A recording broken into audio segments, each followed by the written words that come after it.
Hey gamers, welcome to the Part-Time Gamers Club, where we game part-time but support gaming all the time. For those of you tuning in, make sure to like and subscribe. If it's your first time here, welcome to the crew. I'm Gio. Alongside me is Gerard. So Today's episode, we're going to be discussing Final Fantasy XIV's Dawntrail's Endgame content. Let's get to it.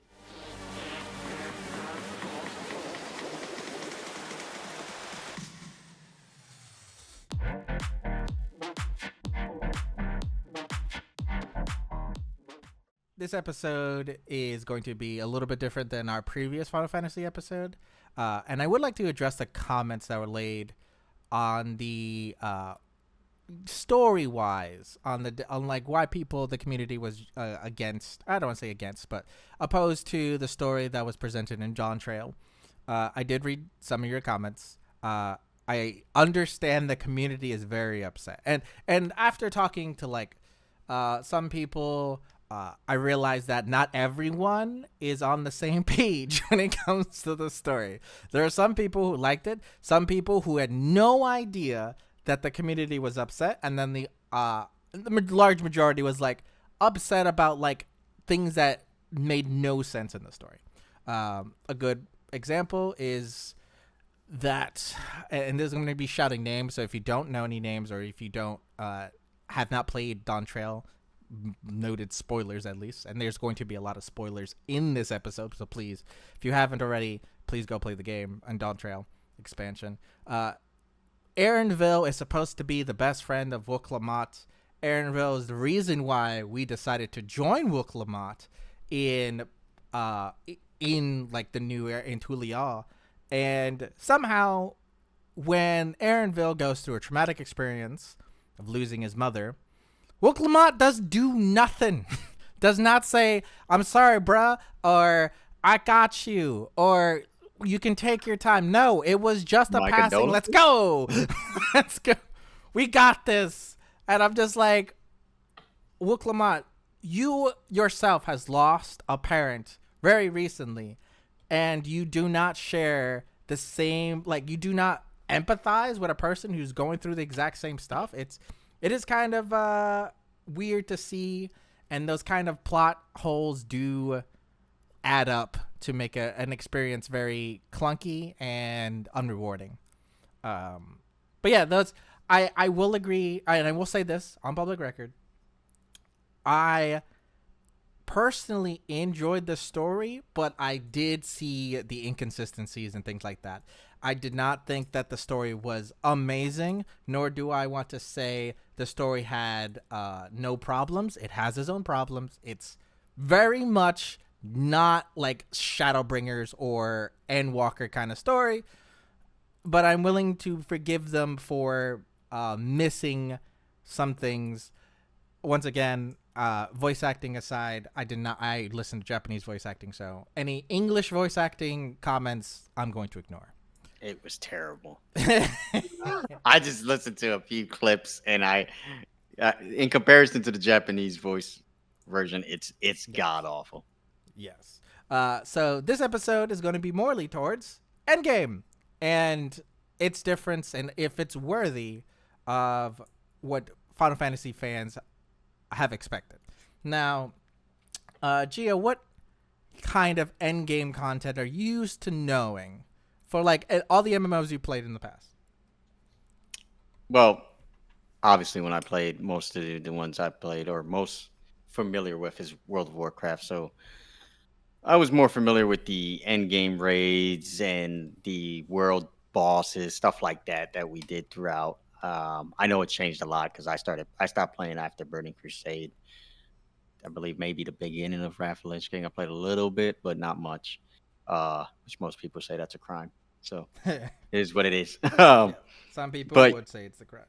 yeah, so my experience with the end game dungeons because they switched it up because originally Vanilla Days was more 40-man dungeons, 25-man raids. Then it went down to 10-man, 15, 20-man raids in BC stuff like that. So I'm familiar with that kind of scene per se. I don't know how Final Fantasy does it per se on that uh scale of players per se in dungeons, and I think they added a lot of different things afterwards after I stopped playing. So I don't know. I know I was reading some of the things you guys have, like your 2 level 100 dungeons, your extreme trials. You got a thing called treasure map, Yeah. So the 8 player raid series. So like there's numerous things, and to me, I'm like, oh, that sounds like a lot of stuff to do. That sounds pretty cool. So I'm curious because I'm like, I asked you in the last episode, I'm like, can the end game content still save that terrible story of Dawntrail? yes. Well, I can't say Well, terrible because I didn't play it, but the players clearly didn't felt that way. The majority. yes. So let me go with what kind of end game content you were talking about. So once the story is finished, you'll get access to 2 dungeons, and it's going to be at max level of whatever the level cap is. So in this case, it's going to be 2 level 100 dungeons. In Dawntrail, we got 2 different level 100 dungeons. We have Tenda Valley, which is like Western theme and like themed to be in a desert. And then you have what I call fucking hell on earth, man. Oops. It's pretty bad for the second dungeon. I believe it's called Shadow Burrows. But and I'll post like the links to the dungeons down below in the description. But that dungeon has bad mechanics, mechanics that are unforgiving or very annoying to players. And those dungeons do like well received. Tender Valley was well received, and we got new mechanics on that. That's the first thing that comes out after you complete the dungeon or complete the story. Then we get our extreme trials. Now, extreme trials are going to be rehashes of story dungeons or story bosses. Mm-hmm. They're called trials in Final Fantasy. So they'll give a very harder version of that fight, and that is going to also drop that fight is also going to drop a mount for you to collect. So that's how you get mounts in the games, by doing all the extreme trials for boss fights from the story. Mm-hmm. Then you'll have your Savage Raids, which is going to be a side story. This is a alternate story, not having largely not pertaining to the main story. Sometimes there are exceptions to this, but rarely recently has been happening. There's side stories, and in Dawntrail, there's an arena that we are fighting in as a part of this series. And now we're going to. That's a Savage. That's why I believe off camera you reference it as WWE, because it is an arena base. Like, we're going in and we're fighting for a lightweight championship against like a whole bunch of contestants, and then we have to defend our belt when we get it after the on the third fight. So Okay. it is that aspect, and then they have like, oh, all the boss fights have this theme around them, like, oh, somebody's jumping off the top rope, or he's doing a lariat, which is boss 3. Boss 2, you have followers, it was Honeybee, and first one, which you have Black Cat, which becomes like the main companion in the story. They're supposed to represent someone who is like being able to just suplex you or things like that, or just give you an uppercut and knock you across the tiles. It sounds similar to. They had something similar to that in Lost Ark. I forgot I mentioned that I played Lost Ark. They had like a what you're saying, like basically like a trials where you play you fight against different people and you get different things. So it's similar to that. I just found it interesting that Final Fantasy actually did something similar to that. You mean Lost Ark did something similar to, because Final Fantasy has been doing that for a very long time. Oh, okay. Yeah, I didn't know that. So that's been in your numerous expansions, that kind of system? Yeah, It's been that kind of system for a very long time, since I believe Heaven's Ward. And then that's the Savage, which is the tiers I'm talking about right now, are based around a storyline I talked about. It's going to be on the same thing as Extreme. So like, you have your side story that you go through and finish the story, and then Savage would be the harder version of the fights from that storyline, which is I got you. and then on our next patch, which is going to be the last big patch update, is going to be Alliance Raids, which is another set story, which are going to be harder difficulty and the player count is going to be 24 for those raids. So That's pretty high. they're designed to be easier than Savage raids, Mm-hmm. but they are still the harder content than the story. So those are going to be all the end game things. Obviously, I'm not talking about. I'm not going to be talking about crafters and gatherers because that's a completely different end game. Well, Yeah. I heard that the world building is really good for this expansion.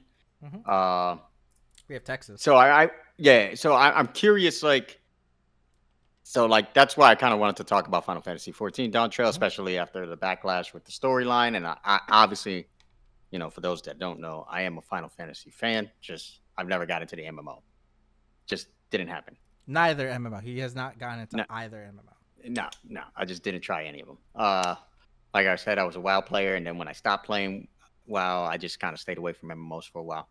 But I'm curious because, like I said, I understand Final Fantasy is kind of one of those weird MMOs where the story is more important in this MMO than, say, others, per se. Because I guess Final Fantasy's biggest element and strength is storyline. So I could see where a lot of people were disappointed. But as an MMO player myself, me personally, I'm like, I wouldn't care so much because really what it came down to when I played an MMO is I grind just so I could get to the end game content.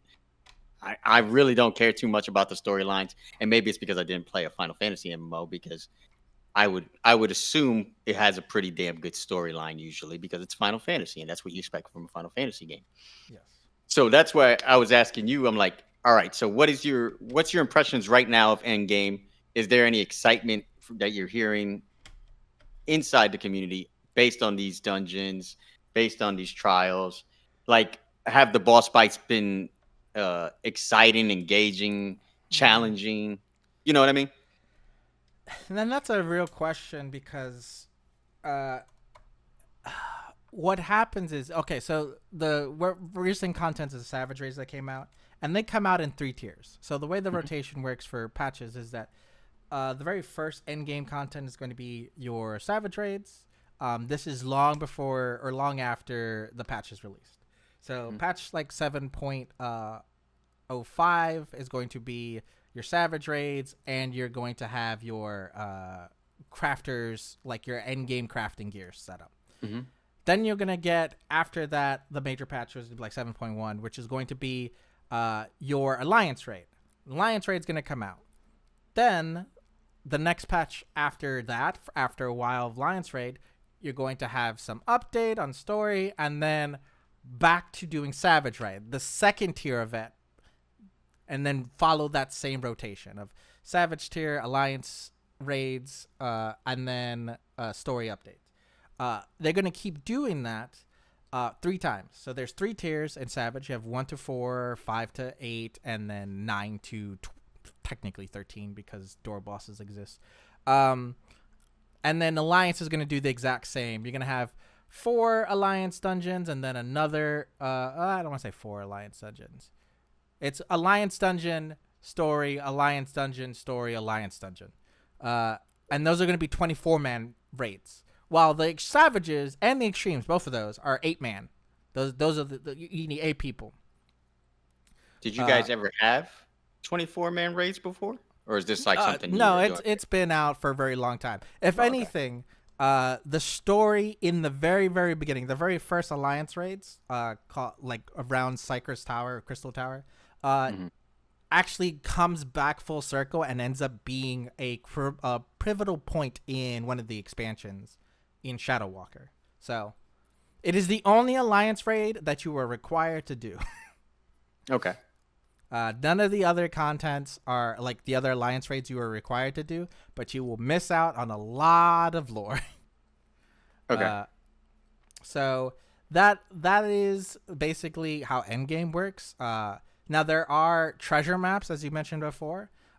Those are like very optional things to do, and some people, I think you can go your entire time playing Final Fantasy and never do a treasure map once, because treasure maps require 2 things. One, they require you to go find them. The way you get treasure maps are very like obscure ways. You can get treasure maps from doing a particular or gathering on certain nodes in the world, only at like endgame regions, or you can pick up one from Chloe, which is a NPC that you have to do quests for, and you have to do like missions. It's like basically a weekly that you have to do in order to get the map. And then the last way is to buy it off of market board. If you're not rich, you don't gather, or there's too many weeklies and dailies for you to do and you just choose not to do them, you'll never do a treasure map. Okay. And then there are a whole bunch of maps. You don't even know what maps you get. So the new treasure map, there's 2 new maps. One that's just for single players, and then one for group of people that potentially opens up a portal for a mini dungeon. And that's random based. But the drops from mini dungeons are expensive because since not a lot of people do maps, because not many people know them or have people to do maps, any drops you get from there, especially the rare drops, make bank on marketplace. So one of the very things. It sounds like you guys do have a lot to do in endgame content. Like you guys have stuff to keep you busy. Yes. Granted, the story is lackluster for this expansion in most people's eyes. That's fine. But that's what I want to I really know. Like so far, your impressions on endgame so far content that's been released. What are you hearing even from like your, I don't know what you guys call it, guilds or whatever. Companies. Yeah, whatever. That's a weird name, but okay. Well, because everything in the game like is called a company, so you have grand companies which represent basically a nation, and then your free companies are basically merc guilds. Got it. But yeah, so what do you guys feel so far? Like, how do they feel about the endgame content for Dawntrail right now? The sentiment in the community as far as endgame. I already know storyline. Yeah, so I think people are okay with it. The mechanics for very first raid tier for Savage usually is not like difficult, because it is the very beginning. It doesn't get really difficult until like maybe tier 2 or tier 3. As a heads up, the day that the Savage raids came out was the same day. Like people beat all 4 bosses within that same day. I heard something that the world leaders beat it within 21 seconds apart, kind of deal almost. Some crazy thing like that. Because I mean, I think this happens in WoW community too. You have your racers. Yep. Yeah. So the moment it drops, the moment like statics and like pre-parties and free companies will try to tackle it to make sure they can get done the quickest. And usually the very first ones or the very first 4 raids are like really close because one, they're the simplest of the tiers, but more importantly, they're the most streamlined. So people understand the mechanics quickly and then start making plans, and then it is basically on who can execute those plans faster and more efficiently than everybody else. You don't need to plan for Alliance Raid though. Usually it's just like, all right, there's 24 of us. There's no way to manage all of us. Just make sure all 8 people are in one spot. I guess so. Then tell me what is something you guys look forward to the most in endgame content? Is it the extreme trials? Is it the 8-player raid series? It depends on what kind of player someone is. So I believe. What's the majority of you guys? Like, I would say the majority. I don't want to use this word. I'm failing to find an alternative, but I would say the majority of players are casuals, but I don't want to say casuals. They're raiders. Raiders are endgame, do savage stuff. And then you have role players who are in there for like role playing a character. They want to be their character in that world. They don't really care about endgame as a whole. And then you have everybody in the middle, or a little bit on like leaning towards one side or the other. And okay. So the Savage and the Ultimates, those are for raiders. You have your events and your like home areas and like houses and everything like that, those are for RPers. Everything else, like the extremes and the alliance raids and the treasure maps and things like that, those are for everyone in the middle. So people that are in the middle are like, oh, I want to get the new mounts because once I get all of them, I'll get a special mount that nobody else, like besides like the people who try to get it, will have. Those are the people who are mount farming and things like that. Then you have people who are like, I need BIS. The only way to get BIS for all my gear is to do savage raids and to do raiding I got to be on top of the latest content at all times. Then you have the crafters and gatherers who are just about the economy. They only care about money, and I don't want to say they only care about money, but majority of them are like, crafting is an expensive hobby. You need to make money somehow. Yeah. No, it is. So that's why I'm just like, everyone has some end game goal, and unless you are a raider or a role player, everything that isn't like Savage or Ultimate or those events is for everyone casually. Now there are exceptions, but I think that hits the general gist of everybody. So you would say the majority of the players fall in that in between space, though. Yes, like they're not the majority is in the between. They're like raiders, large minority, probably the smallest of the group, of all the player base. And then you have our peers, which I would actually say outnumber raiders, but they're less than the casual majority. And then you have like the casual group can get broken down even more depending on like the types, but like all of them are going to end up doing the same content for one reason or another, because like treasure maps drop gear, but they also drop mats for crafting. Extremes drop mounts. Those are for completionists, but they also drop gear that look cool. So maybe some role players would like to get that gear to glamour their pieces on, or transmog, like in World of Warcraft. That's what it's called. So those are always going to translate over, but there are certain contents that are like, you need to be a certain way to do this content, and that exists. I know in last patch in Endwalker, a whole bunch of raiders were like, hey, you're not making the content difficult enough, because the target audience has changed, and we've noticed, and it's fine, but you need to provide the things for us, like raiders, the extreme, the hardcore players, to do stuff still. And hopefully when we get all the savages done, we'll get the ultimate, the new ultimate raids are the hardest content in the game, as a heads context. The hardest content in the game. When do those come out? Usually, how long after those usually come out mid expansion. So probably in a year. Yeah, roughly, or maybe a little bit before that. But those are going to take some bosses from last expansion, or an earlier expansion. Doesn't have to be last expansion. An earlier expansion, and combine them into one fight. So you're going to have to consecutively beat bosses over and over and over again, and you have to do it correctly and solve the gimmick that's in the ultimate fight. Because there's going to be a gimmick that combines all the fights together, and if you don't solve it, something will kill you. And you won't know why unless you do the gimmick correctly. Okay. So I mean, from what I'm hearing, though, is like you already know what's coming, though. Is there... we only know the types that are coming. Like, I know there's going to be a Savage. I also know there's going to be Alliance. I also know there's going to be an Ultimate.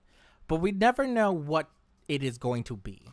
So, like, Savages and Alliances, they're always a side story, so we don't have any understanding of what that side story is going to be. It is up to Square Enix to surprise us. Likewise, with Ultimates, we know it's going to be an earlier expansion, but we don't know how they're going to combine everything together. And since that's the hardest difficulty, that one takes the longest and requires the most dedicated of people. Endgame content is planned, but it is like I expect the raids to come out, but I don't know what's going to be in them. That kind of makes sense. Like I can see the presents underneath the Christmas trees. I just don't know what's inside them. So then, how big so far? Has there been anything interesting or new or something that's got the community talking a bit that they've done differently or haven't? Or No, not really. Like we're expecting. mm, Okay, so this is probably the last thing I'll say. Um, okay. we've been as a community always asking Square Enix to do something different because they, as we said, I know what's going to come. I just know what's in it, and some people don't like that at all. That kind of like prepared schedule, just like I know there's going to be a Savage raid. I know there's going to be an Alliance raid. There's nothing new. We asked for like, hey, can you bring back these outworlds like always at war, like Basja or I hate that place, but I keep remembering. I'm just going to say Alphascape, but it's not. That's not right at all. Which are just open areas which you just queue in, and there's a gimmick for the entire region, and it's different areas. And then we have deep dungeons, which are just dungeons you like that infinitely generate, and you go as far as you can. Those are great too, but Square Enix tends to not do stuff that don't fit the formula, pretty much. Like, we got an island sanctuary where we're hoping, like, oh, private residence? No. You just get an island to do gathering on and just do a gimmick. Guess what? It's not being updated. Deep dungeons, they're not getting updated. Oh, look, false areas or extra areas or world areas not being updated. Like, there's so many new things that Square Enix adds, but they don't go back to either update, upgrade, or do anything. They just drop it because it doesn't fit their plan narrative. Like, it's not a Savage raid, it's not an Alliance raid, and it's not a treasure map. So as a player, I like getting new things, but please go back and make old things feel useful still. Like, there's been, since like the very beginning of the game, gardening has been a thing in the game. They have not added a new damn garden thing in 2 years, 4 years. And there's no new crossbreeds. There's no, like, I would love for gardening to be important again, but they haven't updated that system. And that's been there since day one. So imagine all the systems they add in the future that they're just going to drop. So it makes it, and their defense for this, as a heads up, and I want the gamers to let me know how good a defense this is or whether you agree or not. Their defense is, if we keep adding stuff to old things, it's going to be harder for casual players to get into because they need to do more stuff. And then my argument is, yes, but if you keep adding and dropping mechanics, the casuals are eventually just not going to pick up new things because they know they're just going to be dropped anyway. So That's true. I agree with that. That's tough. I get it. Like, you don't want to add too much and make the game, I guess, a little overcomplicated, especially for like casual gamers, because then they just feel overwhelmed with, oh, I got to be able to do this, I got to do that, I got to know how to do this. Oh, and I still got to do this. You know what I mean? That's how they look at it, and it turns casual gamers off because they're like, I'm just not gonna have the time for this game. yes, So that's the and that's problem with the WoW MMOs. problem. Yeah, But that's the problem with MMOs though, because I feel like MMOs are torn between catering to the hardcore MMO players and then trying to, I guess you could say, broaden out and reach out to like casual players so they can get, in a sense, more money, man. I get it.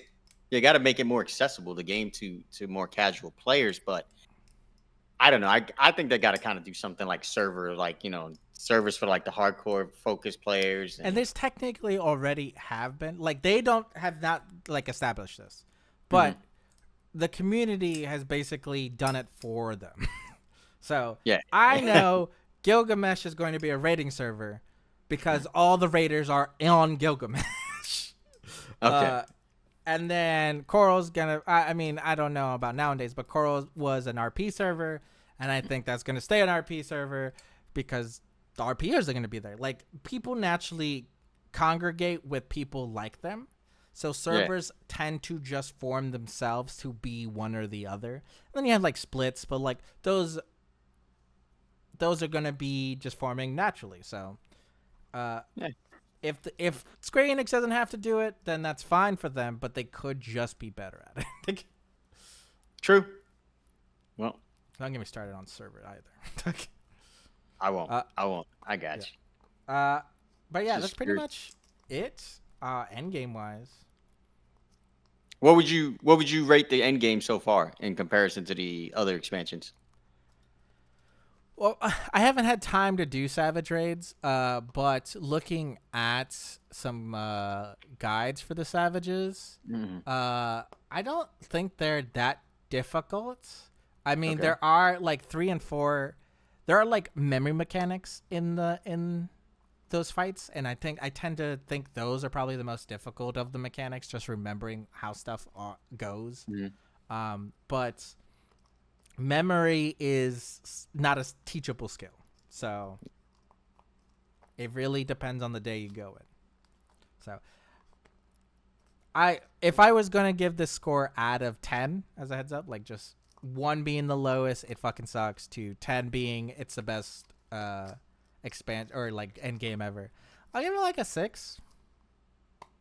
Okay. Like I like the theme, and Black Cat has been a great companion for the Savage or the spin-offs for the Arcane Savage tier or just the raids, but kind of like weird arena stuff, and there's stories that left up plot holes and things like that, and it's like the mechanics have not been very enjoyable so far. So, or like not they don't suck, but they just, well, excuse me, I shade towards the level 100 dungeon called Shady Burrows. That place fucking sucks.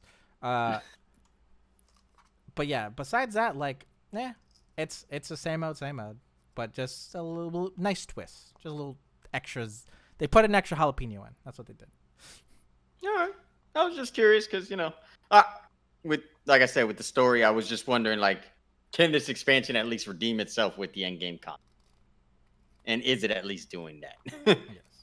Obviously, we have other end game content still planned for like gatherers and crafters. I not yet announced on when, but we will get Beast Tribes, which is another end game thing.